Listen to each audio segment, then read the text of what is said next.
you guys get any hail damage yesterday? I didn't. No, I saw people were getting a bunch of it over in Elkhart. Was really bad. Well, it's supposed to snow on Sunday now. Thank you, Doctor, from the Department of Science. Look at that. What in the world? What is that? This is actually an ancient nautical navigation device utilized by the Romans. It was found with the Antikythera mechanism. Did you just come up with that? Pretty no. No? You've always thought that? Oh, okay. Yep. I don't know, guys. It kind of looks like some fancy chopsticks for some lo mein noodles. Like me. Pick that bad boy up right there. What do you think? You know what? I'm pretty sure though these are crab crackers. Open this up, put that crab leg right in there.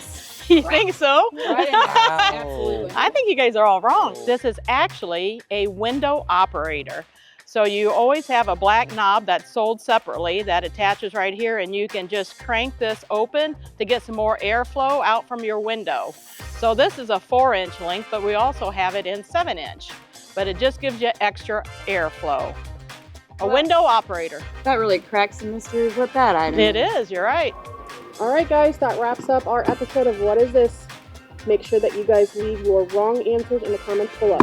I'm still convinced it's gonna crack it here. Hold on. You think so? Okay, I'll hold I it. don't think so. Here. No, it's gotta work. No way, no way. Oh, no. Oh, Shoot. busted. I was convinced. I think I hear it. Oh, I hear it. It is cracking.